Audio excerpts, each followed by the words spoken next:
Romany, it's so wonderful to have an opportunity to speak with you this morning because, first of all, I'm a big fan. I love everything that you do. You're so funny. And also, I have to admit, I'm like really addicted to a million little things. So we will definitely be talking about that in a bit.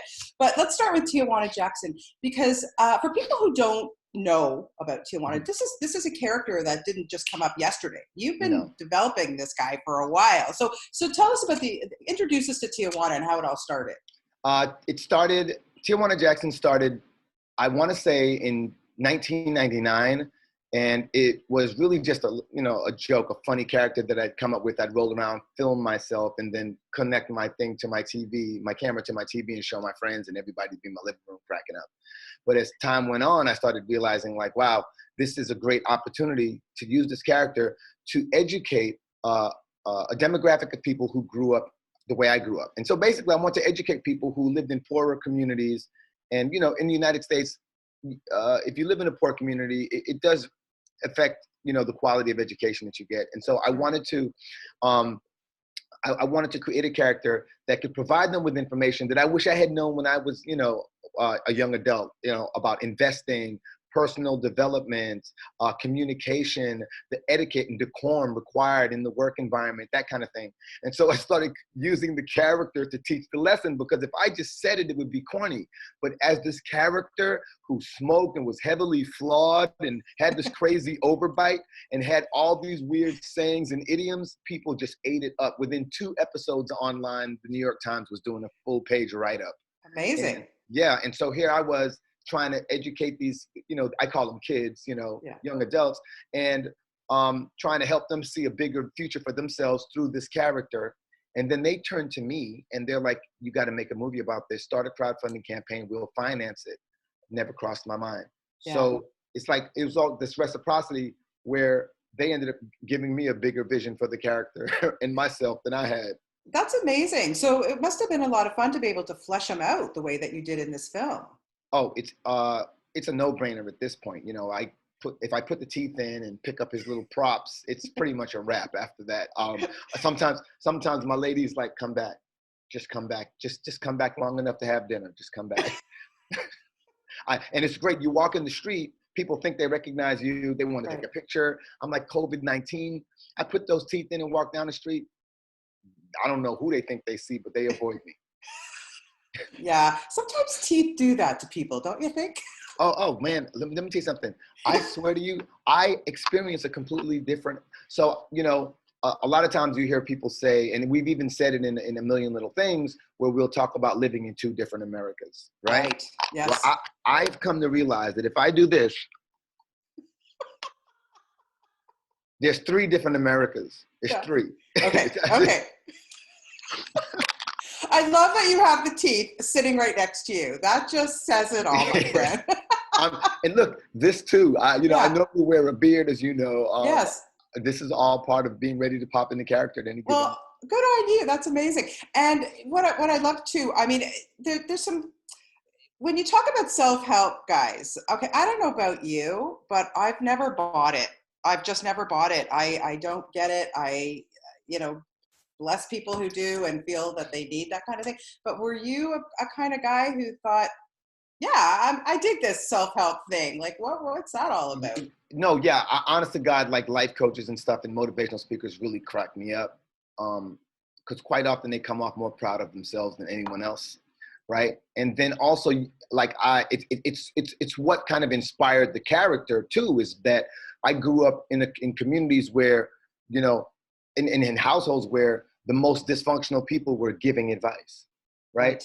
The most failed and unaccomplished were giving life advice. And the irony of that always stood out to me. In regards to life coaching, I've never had one. Like I said, that's the thing about it that actually attracted me to it, was the irony. Yeah.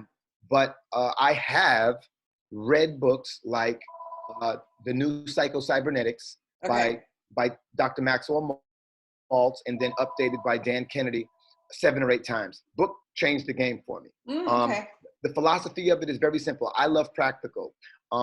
I read another book called The Road Less Traveled. Those two probably the most impactful.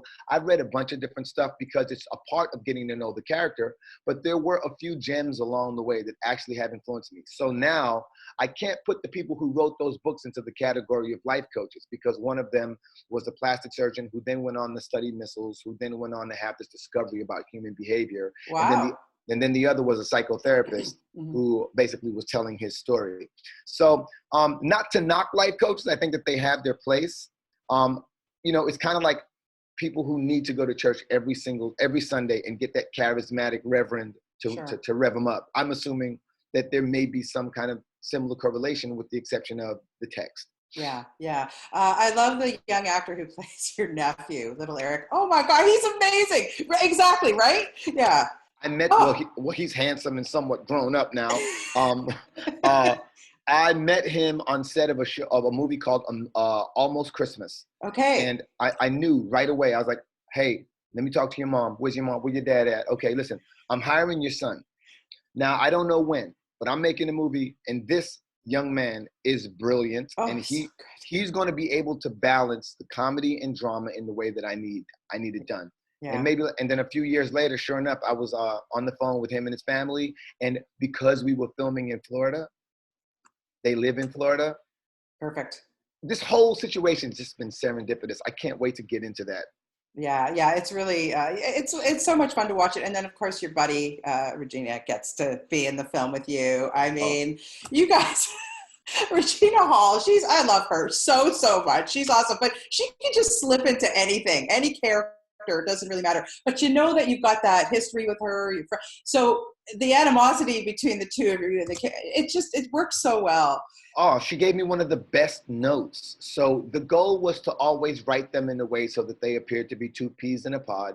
Tijuana Jackson and Cheryl Wagner, played by Regina Hall. And the goal was so that by the end of the movie, people were like, they one and the same, really. They just, ended up on different sides of the law. Yeah. And one of the best things ever happened is, like, you can't really approach like a big name actress like Regina and just be like, hey, be in my movie. So what I did was I was like, yo, I want you to read this and let me know what you think. Let me know if this is something that, you think has a chance. And she read it and she caught me. She goes, you okay, baby? I'm like, uh-huh. She said, this came out of your head? Mm-hmm. What's wrong, baby? You want to talk? She said, she wanted to be your life coach. She said, are you crazy? She's like, this is crazy. And she's like, I definitely want to play it, but I think that her character should have more slang. Okay, yeah. And by simply adding, that was the one missing ingredient.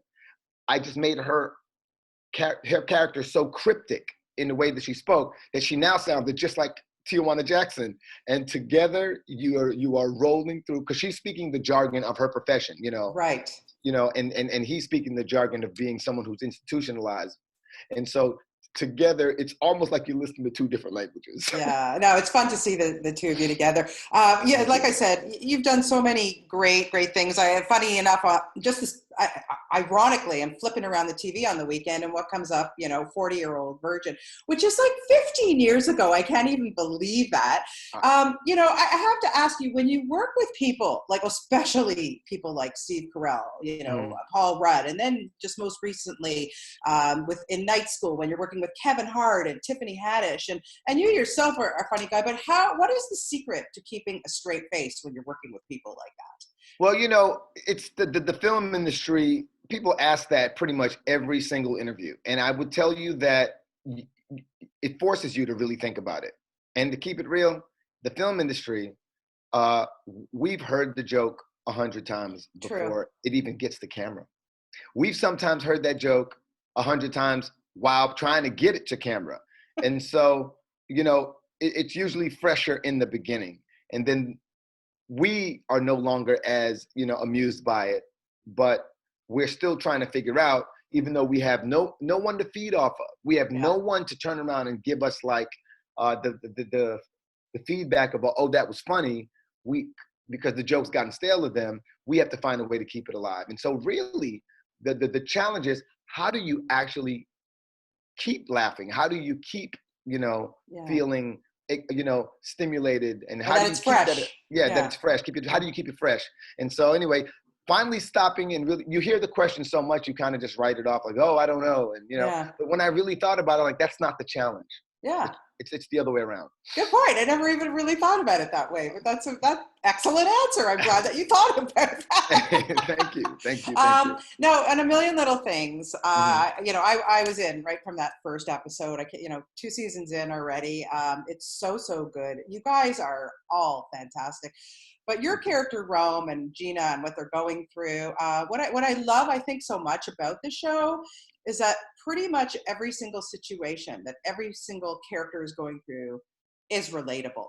No question about it. Yeah. And so I first want to ask you, what kind of reactions do you get from fans, especially with what Rome is going through from the very beginning when he almost wanted to commit suicide, stops himself, and then everything that he goes through with his career, they're about to have a baby and that didn't work out because of the birth mother wanted to keep it. Like, you can see I'm very invested in the show. I know but I want to know what reaction is. You must get positive reaction from people about what you do on that show. Most people just really tell me how much I suck, and that they could think of 10 actors that could probably do a better Stop job. it. Oh, Stop no. it. Other project. I'm sorry. No, Yeah, I'm kidding. okay. No. This is one of the problems with being at home. Now I'm way too relaxed. But Good.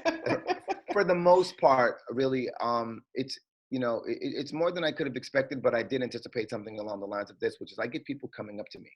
I have people pulling I had a young lady, I was waiting for my son outside of his school when I first got approached.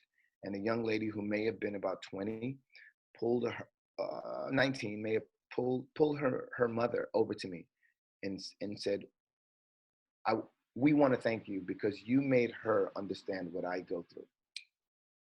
And then the mother went into this elaborate breakdown of how ignorant she was to what depression was. Wow. And then I've had people come to me and say, you saved my friend's life. She was considering suicide. I've had people come to me and say, our relationship has changed so much because of Rome and Regina. Even my life, I have to say, honestly, I'm just a lot more sensitive and a lot more slow and cautious in voicing my opinion and speaking out, even with my kids and with my family, because of I've learned a sensitivity and an awareness that I just didn't have before around people's mental conditions and what they could or could not be going through on any given day. Wow, that's really amazing. And also, what I love is that you really tackle the cast and the writers, obviously the showrunners, tackle a lot of issues. And most recently, in the last season, there was the issue of the racism issue. And when you're sitting in the back seat of the police car with Gary, the character, you gave him this phenomenal speech. Did you collaborate with the writers on that? Was that something that was important for you? It's so crazy. It's like I would never jump on Twitter or anything and be like, hey, hi, handsome, come and give me a kiss. Thank you. All right. You go next door or you staying here? Next door. Okay. I'm gonna be there in a minute. Get ready because we're gonna go get in the acai bowl. Sorry. Love it. It's interesting that you bring that up because I would never go on Twitter and be like, hey, I wrote this. But yeah, DJ asked me to write that monologue. There were a couple lines that he wanted kept in about like how my dad raised me. But yeah, I did write it. And it's so weird. Like, you can't hide that stuff. People know. I swear to you, the minute that episode came out, everybody on Twitter and Instagram was like, who wrote that? Did you write that? It's like, that's the weirdest, because our team of writers are ridiculous. But I think that it was so specific to my story of my subconscious behavior through the conditioning of living in the United States of America. Yeah, I did write it. And it's weird too, because I've also grown up in Trinidad and Tobago. Yes. And so living in the Caribbean, I'm regarded an equal. Living in the Caribbean, I don't have to be a celebrity to be loved. Living in the Caribbean, there's a glint in people's eyes when they see other people. And So I have an experience of both. And I think it's kind of afforded me the luxury of being able to look at the United States of America from the outside in rather than from the inside out. And sometimes it gives me a little bit of objectivity that I wouldn't have otherwise. And I got to say, man, that breakdown of what I explained in the backseat of that car is a small fraction of sincerely what it's like living in, it wasn't too long ago. What inspired that episode, by the way, is that little man that just gave me a kiss on the forehead. Yeah. That little man, I don't know if you saw him. Handsome. I didn't see him, but handsome. Yeah. Just ridiculous. I'm sure. I'm not surprised. So me and this dude are at the park. There's some kids are having a birthday party at the park. This is in a neighborhood that we have a house in Redondo Beach. Yeah. Some kids are at the park. There's like 30 kids having a birthday party. But then there's another just group of parents that are not together, but like 40 parents and a bunch of kids running around on another side of the park. And so I'm there with them. Someone called the police on me. You got to be kidding me. So the police comes up to me and he's like, I'm embarrassed. He goes, I'm embarrassed. And he says, this is a culturally insulated community. And I'm not even exaggerating to you. He then proceeds me and him end up talking for a half hour about everything. It felt like an interview. And he pulls out a pad and pretends to be taking notes while we're talking so that they think like, exactly. And I'm like, well, don't you see how just by doing this, you're enabling them, you're perpetuating So true. Yeah. And so I don't know what it's like. I don't know what it's like to be in his shoes, but anyway, I'm just grateful that I'm on a show that was willing to talk about these real issues. Well, I am grateful too, because with everything that's going on in America and everywhere, listen, we have it here in Canada too. I'm sadly, when we have shows like this that will maybe, tell us, I think it's so important. No, I do too. I think we live in Vancouver, British Columbia. Yeah, that's right, because the show is shot there. Yeah, absolutely. So we're going on our third year living there. And, I definitely feel like Native Americans get it hardcore. Yeah. I've gotten it a little bit in Burnaby, but I will say that there is, I lived there. I don't know if you know this, but I lived in Vancouver back in like 99 mm-hmm. and lived on Granville Island. Yeah. And there was so much tension between Caucasians and Asians. Like there was a real resentment because of the influx that had started occurring from about 95 when China had its regime change. Oh, yeah. And it made me very uncomfortable. And then seeing the way they regarded Native Americans, it made me very uncomfortable. Wow. And here I am now, back 20 years later, and I have to say that it's evolved considerably.